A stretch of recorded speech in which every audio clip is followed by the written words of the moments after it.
এমজিএনরেগা প্রকল্পে 4 বার ত্রিপুরা প্রথম হয়েছে। সিপিআইএম রাজ্য এবং সর্বভারতীয় নেতৃত্বের এই দাবি। 4 বার প্রথম হয়েছে, তাহলে এখন হচ্ছে না কেন? প্রদেশ বিজেপির সভাপতির এই প্রশ্ন। মেলার মাঠস্থিত পার্টি সদর কার্যালয়ে সাংবাদিক সম্মেলন করে অন্যান্য ইস্যুর পাশাপাশি এমজিএনরেগা ইস্যুতেও কেন্দ্রের বিজেপি সরকারকে অভিযোগের কাঁটায় বিদ্ধ করেছিলেন সিপিআইএম সর্বভারতীয় সাধারণ সম্পাদক সীতারাম ইয়েচুরি। সোমবার পাল্টা সাংবাদিক সম্মেলন করে যার জবাব দিয়েছেন প্রদেশ বিজেপি সভাপতি বিপ্লব কুমার দেব। উনি বলছেন যে মনরেগার মাধ্যমে, এমজিএনরেগার মাধ্যমে ত্রিপুরা রাজ্য প্রথম স্থান হয়েছে। এখন কোন প্রথম স্থান হচ্ছে না, কি কারণ আপনারা সাংবাদিক বন্ধুরা সবাই জানেন। এখন কোন হচ্ছে না, যখন অ্যাসেট ক্রিয়েশনের জন্য ত্রিপুরা রাজ্যের ক্রমাগত দিশানির্দেশ আসছে, তো 30% পর্যন্ত অ্যাসেট ক্রিয়েশন হয়নি। তাহলে নাম্বার 1 হয়েছে, তো অ্যাসেট ক্রিয়েশন হয়নি কেন? 95% ডেজ রেগার কাজ ত্রিপুরা রাজ্য হচ্ছে, তার জন্য পুরস্কার পেয়েছে। তাহলে অ্যাসেট ক্রিয়েশন কেন হলো না? বিজেপি সমাবেশে আসাম, মণিপুর থেকে গাড়ি ভর্তি লোক আনার বিষয়ে এদিন মুখ খুলেছেন তিনি।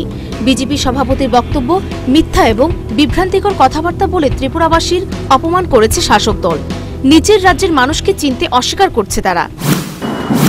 আস্তাবল ময়দানে যখন ভারতীয় জনতা পার্টি রেলি হয়েছে, তখন এই রাজ্যের কমিউনিস্টের নেতৃত্ব কি বলছে?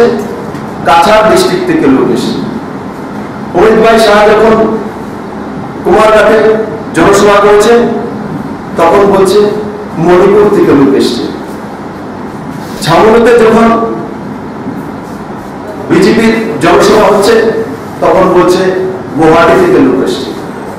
মানে 25 বছর শাসনের পর আজকে এই রাজ্যের মুখ্যমন্ত্রী, এই রাজ্যের কমিউনিস্টের নেতৃত্ব, কেন্দ্রীয় নেতৃত্ব ত্রিপুরার মানুষকে চিনতে অস্বীকার করছে। এরা ত্রিপুরার মানুষকে পর্যন্ত চিনতে পারছে না। এখন সমস্ত আজকে আমাদের সাংবাদিক বন্ধুরা যারা আছেন, এদেরকেও কিছুদিন বলবে আপনাদের, আপনি জার্মানি থেকে এসছেন, আপনারা কোরিয়া থেকে এসছেন।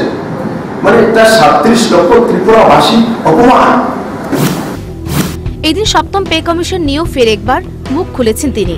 আরও একবার ঘোষণা দিয়েছেন ভারতীয় জনতা পার্টি ক্ষমতায় এলে প্রথম ক্যাবিনেট মিটিং এর পরে সপ্তম পে কমিশন দেওয়া হবে। বাকি ভারতীয় জনতা পার্টি 7 পে কমিশনের কথা আমাদের রাষ্ট্রীয় সভাপতি অমিত ভাই শাহ এসেছেন। প্রদেশ ভারতীয় জনতা পার্টি বিগত 3-3.5 মাস যাবৎ বলছে যে 7 পে কমিশন লাগু করা হবে। সেখানে অমিত ভাই শাহ এসে স্ট্যাম্প লাগিয়ে গেছে। ভারতীয় জনতা পার্টি সরকার আসার প্রথম যে ক্যাবিনেট হবে, সেখানে 7 পে কমিশন লাগু করা হবে। তবে আর যাই হোক, 18 নির্বাচনের আগে এই মুহূর্তের রাজ্য রাজনীতিতে সিপিআইএম বিজেপির অভিযোগ পাল্টা অভিযোগের খেলা জমে উঠেছে। ময়দানে নামতে শুরু করেছেন দুই দলেরই হেভিওয়েট নেতৃত্ব।